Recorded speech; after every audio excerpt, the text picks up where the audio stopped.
After 16 months of trekking through the wilderness since escaping Egypt, God tells Moses, it's time. The people are now ready to begin moving into the promised land.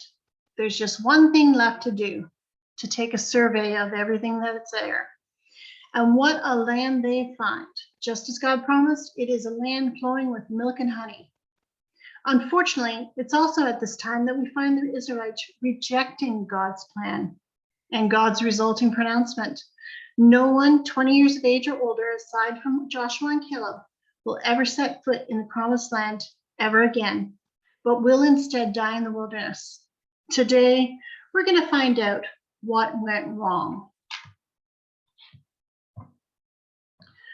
Let's begin with a little bit of a review of all the different ways that God had been providing them over the past more than a year. From the day that Moses showed up back in Egypt to this point in the story, God had been doing the impossible for the Hebrews. So, how had the people seen God work on their behalf? God had devastated the Egyptians with the plagues and freed the people from their slavery.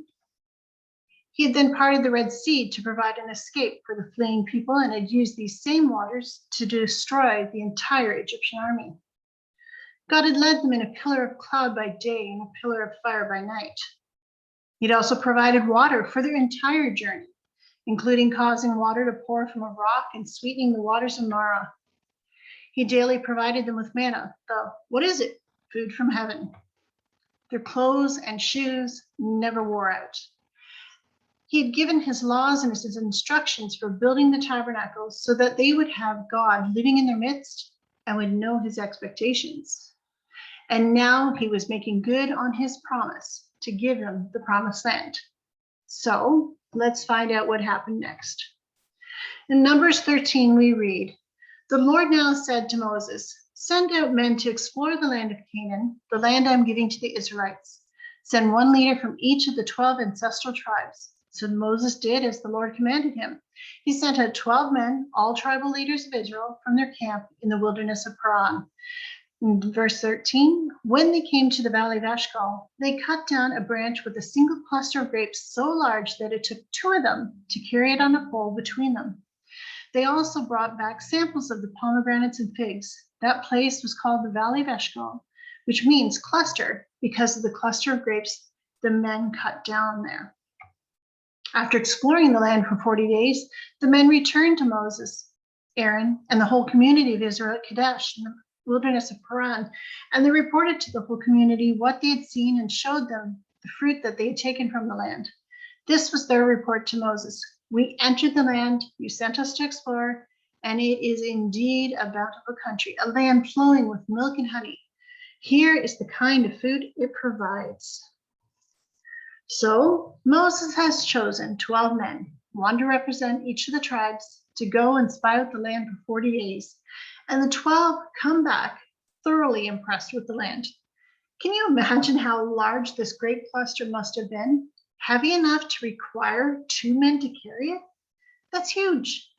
But while 2 of the spies were ready to lead everyone in straight away, Joshua and Caleb, the other 10 had come away certain that no matter how good it was, it could not be done. Yes, the land is amazing, but there's a big problem standing in the way. Giants. So how do the people respond? Well, it's pretty clear. They are not happy with this news. So we'll continue on in Numbers. Then the whole community began weeping aloud, and they cried all night. Their voices rose in a great chorus of protest against Moses and Aaron. If only we had died in Egypt or even here in the wilderness, they complained. Why is the Lord taking us to this country only to have us die in battle? Our wives and our little ones will be carried off as plunder. Wouldn't it be better for us to return to Egypt? Then they plotted among themselves, and let's choose a new leader and go back to Egypt. Then Moses and Aaron fell face down on the ground before the whole community of Israel. 2 of the men who had explored the land, Joshua, son of Nun, and Caleb, son of Jephunneh, tore their clothing. They said to all the people of Israel, the land we traveled through and explored is a wonderful land. And if the Lord is pleased with us, he will bring us safely into that land and give it to us. It's a rich land flowing with milk and honey. Don't rebel against the Lord, and don't be afraid of the people of the land.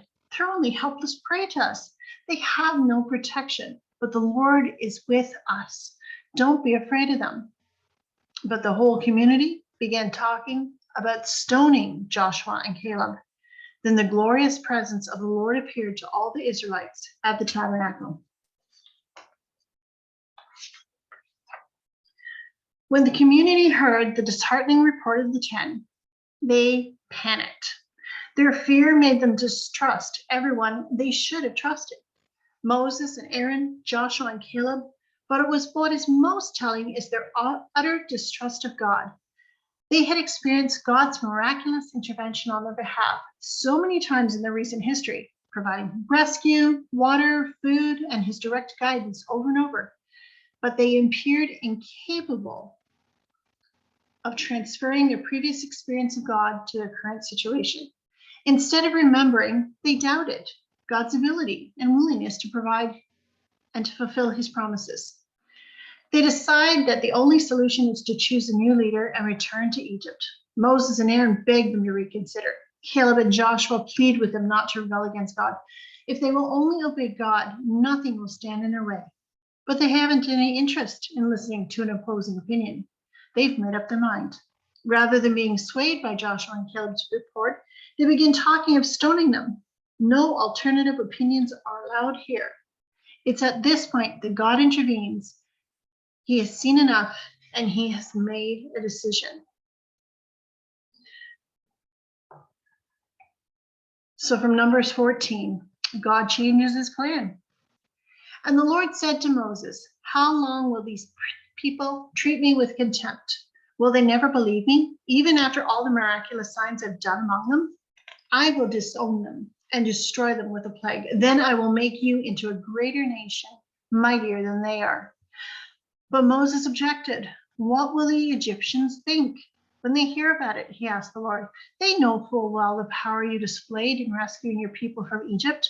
Now, if you destroy them, the Egyptians will send a report to the inhabitants of this land, who have already heard that you live among your people. They know, Lord, that you have appeared to your people face to face, and that your pillar of cloud hovers over them. They know that you go before them in the cloud of pillar by day and the pillar of fire by night.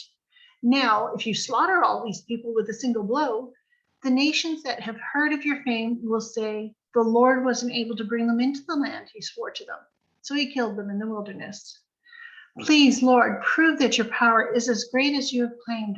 For you said, 'The Lord is slow to anger and filled with unfailing love, forgiving every kind of sin and rebellion.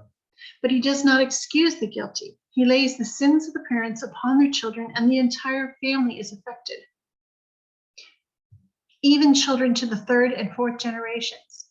In keeping with your magnificent, unfailing love, please pardon the sins of this people, just as you have forgiven them all, ever since they left Egypt.'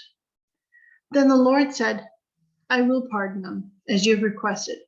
But as surely as I live, and as surely as the earth is filled with God's glory, not one of these people will ever enter that land. They have all seen my glorious presence and the miraculous signs I performed both in Egypt and in the wilderness, but again and again they have tested me by refusing to listen to my voice. They will never even see the land I swore to give their ancestors. None of those who have treated me with contempt will ever see it. But my servant Caleb has a different attitude than the others have. He has remained loyal to me, so I will bring him into the land he explored. His descendants will possess their full share of that land. Now turn around and don't go toward the land where the Amalekites and Canaanites live. Tomorrow you must set out for the wilderness in the direction of the Red Sea." So what was the proverbial straw that broke the camel's back? What was it that finally did it for God? It says, "They have all seen my glorious presence and the miraculous signs I performed both in Egypt and the wilderness. But again and again, they have tested me by refusing to listen to my voice." They had seen God, but they refused to obey or trust him. God is extraordinarily patient, but he knows irrational, determined disobedience. The people would forever refuse to allow their hearts to become soft toward him. No matter how much he worked on their behalf, they had proven they would never be faithful. And so it was time to change course. He tells Moses that he'll destroy the group with a plague, wiping the slate clean, and that he would make Moses into a great nation. But Moses protests. What will the nation say? God's reputation will be maligned. So God settles on a new plan. He is determined to start fresh. And so he decrees that everyone 20 years of age and older will die in the wilderness. They will wander in the wilderness for 40 years until all that remains is the younger generation.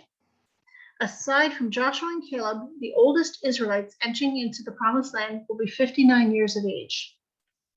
The chapter ends with God killing the 10 spies with a plague, and also the people's immediate refusal to head back into the wilderness. They don't learn. Determined to change God's mind, a group attacked the Amalekites and Canaanites living in the hill country, but because God doesn't help them, they're beaten back. And so begins their extended sojourn in the desert, a full 40 years. So for some final thoughts this morning, as after doing the study, I find it is interesting that God will allow us at times to suffer for another's wrong choices. As a member of the human race, it can be terribly frustrating to watch people make unnecessary mistakes. Imagine the complete helplessness of Caleb, Joshua, Moses, and Aaron as they tried to talk sense to the frightened people. But no matter of encouragement that God would help them take the land was able to convince them. The panicked people refused to listen to the truth and even threatened to silence the voices of encouragement by stoning Caleb and Joshua and choosing a new leader to take them back to Egypt. They didn't want to hear any opinion that dissented from their own. They refused to consider that they, in fact, might actually be the ones in the wrong. As a result, they all suffered the consequences. God refused to allow them to enter the promised land, and they would all die in the wilderness. When faced with God's seemingly harsh judgment for human disobedience, we sometimes ask why God doesn't just make people do what they ought to do. God has given us many reasons to want a relationship with him, but he will not, in fact, cannot force us to love or trust him. His very attempt to do so would require him to remove his gift of free will from us. Like any good parent, he has self-imposed limitations on his ability to control and manipulate those created in his image. If he forced members of the human race to love him, it would no longer be love. If he forced us to obey, there would be no free will. If he forced us to trust him, he would remove all of genuine relationship. At other times, we wrongly wish that God would simply turn a blind eye. After all, wasn't it a little harsh of God to have refused all but Caleb and Joshua entry into the promised land? While God is more than willing to forgive sin, he can never enable it. God has promised to defend the widows and the orphans and the mistreated. So if he never provided consequences to those who oppress others simply by turning a blind eye, he would be rightly accused a liar. If God would just wipe our slates clean without our need of repentance and obedience, he would in essence avoid the necessity of Jesus' redemptive work on our behalf. By God accepting this standard that is anything less than perfectly just, he would in fact do injury to his own nature. It's because he does not only act with justice, but he embodies justice. So for him to act in an unjust way would be like God accepting sin as good, which he can never do. Just like the Israelites, God will lead us in life, will provide for us. He'll give us every reason to love him, to trust him, and to want a relationship with him. But it is still up to us to choose to reciprocate the love he gives and to live in obedience and trust of him. And we must always remember that our choices impact ourselves, others, and our relationship with God. No one is an island.